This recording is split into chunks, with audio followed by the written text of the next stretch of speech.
Hello friends, I hope you're doing really well, and in this video we're going to talk about transitions.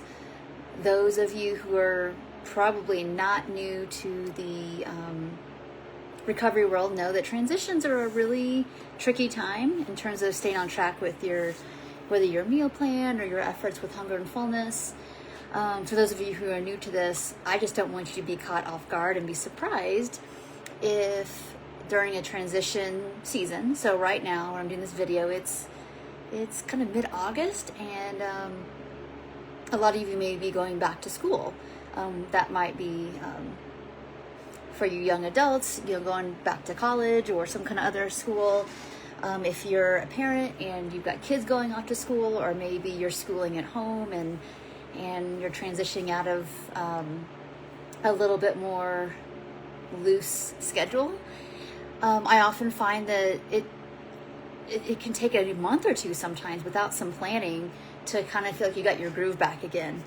And oftentimes that's a lot. This is a time of year when a lot of people come to see me just for the sake of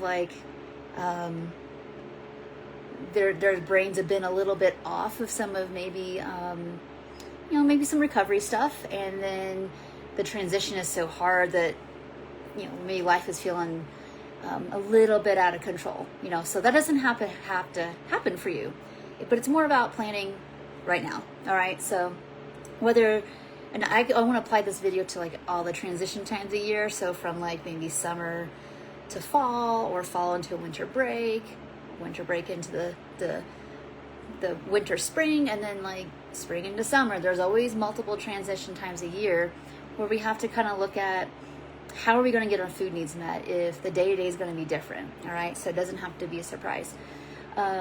So for me, I know that next week we're transitioning into a new schedule, and I probably have 1 to 2 days. I'm just looking over here at my schedule where things will be different than they have been for the last 3 months. All right, so I have to maybe change how I work to make more time for other, basically, carpooling essentially, and running people places, and getting things done. And so that will have to change, which means I'll have to be planning a little bit more ahead for at least 2 days a week. But I'm not gonna probably want to do much cooking those days. All right, totally normal. So we need to plan ahead for that. So let me just say, for example, that that you have, let's say, after work or after school activities 2 days a week. All right. You're busy doing something, again, whether it's schooling or working, tending to something all day long. It's just really important that you are able to give yourself a day. I talk about this all the time, where it's I have a day where I start kind of thinking about what food I'm going to buy, and I do that based on a look at the upcoming week. What are we going to be doing? What's the capacity needed for these activities? So I can be busy but with low brain power activities, and I can usually cook those days. But if it's hour by hour, there's things to be doing, and I really have to fully all in, mind, heart, gut, be really present. I'm going to want something much easier, already, cooked and pre-done ahead of time, or I'm going to want someone already did the work for me. All right.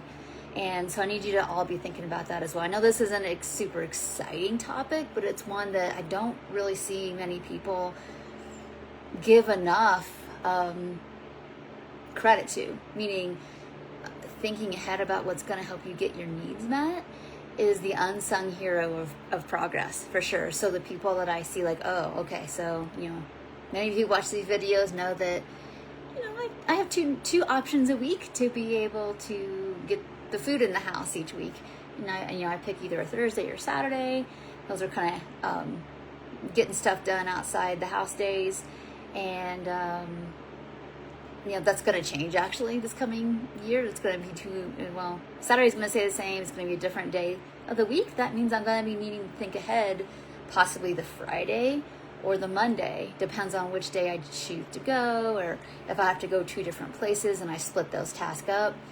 I'm going to need to be thinking Monday evening, Saturday evening possibly, to get stuff done that I need to get done. And especially, and I would say, because there's more time on the weekend for most of us, that I'm going to be doing a little extra cooking probably on the weekend to be prepared for those days. And that's not dieting. That's not being anxious about and over controlling about your eating. That is just being prepared. So you, one, it builds back strength and secure attachment into your attachment system. It also helps you move forward more consistently with your recovery, and you're just showing your body that you're somebody that can be trusted, which is part of the attachment things. But also, isn't it nice to have like you know what you're going to eat, and you don't have to make too many decisions throughout the day? It doesn't mean that you don't have flexibility. There's always options, and there's always backup plans that you want to consider. But anyway, again, I can't overemphasize this part of recovery enough, because this will lead, again, to just more competent eating. So I hope you're doing these things. If you're struggling with some of the puzzle piece putting together, that's kind of one of our specialties. We love doing that and helping people, because there's some really simple things, whenever you are cooking, that you could be doing. Like if the oven's on, throw other stuff in there that could be ready for like other lunches. If you're making rice, don't just make rice for that meal. Make rice for 3 to 4 meals. So like you can quadruple your effort, essentially. So those are the things I want you to be thinking about. If you're going to grill, don't just make food for that meal. Make food that can be multi-purpose for other kind of meals as well. And those are just a few simple things that we teach people. So again, it's not earth-shattering, but it's really important. So I find that a couple barriers into all this, honestly, is just taking the time, whether it's you need 5 minutes, 30 minutes.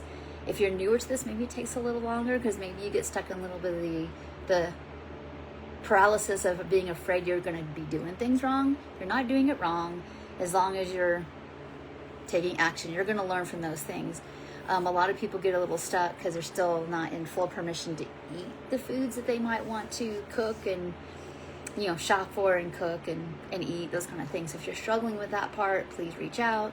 If you're struggling with the whole giving yourself permission to spend the 20 minutes a week you need to plan, reach out. If you're struggling with the, what's the word? I bought the food, but I just can't get myself to make the food, reach out. If you're struggling to actually open your fridge, open your cabinet, the food's sitting there, but you can't reach for it and take it in, reach out. Those are all really common barriers to moving forward. And it all has to do with feeling like that you're safe enough inside to take in the good. All right. So if you're struggling with any of those things, let us know, because some people actually are very good cooks. I've worked with a lot of clients who are they're foodies, and oh my goodness, like in the most happy, healthy, positive way, that they like to make food really delicious and pretty, but feeling like they're entitled to it is a big deal. So once we can get past that whole it's okay, it's not needy and greedy and anything negative to enjoy food.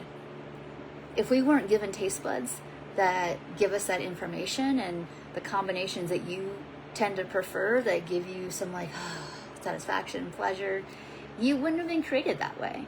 So we need to honor the truth of how we're made, is that food is pleasure. Food ameliorates the discomfort of hunger. Hunger is not a problem. It's not an inconvenience. Without it, we wouldn't all be here. All right. So these are important mindset shifts. So if we can get past some of that, the deciding and the planning and the cooking and the shopping, they're all things we got to do, but they don't have to be negatives. They could at least be neutral. If you don't love it, that's okay. They can be neutral and just part of your week, just like other tasks that you might do that maybe you don't love, but it's not causing you a lot of distress as well. So if you're struggling with any of those things, please reach out, because all this, it sounds so simple. If it feels hard, it's just really a matter of either learning the skills you don't have or giving yourself the permission to be who you are as an eater. All right. So I just want to thank you so much for watching this video. If you enjoyed it, let me know about that. If you have other topics you're interested in, I'd be happy to talk about those as well and just keep you encouraged. So thank you so much for watching, and I'll see you in the next video. Bye for now.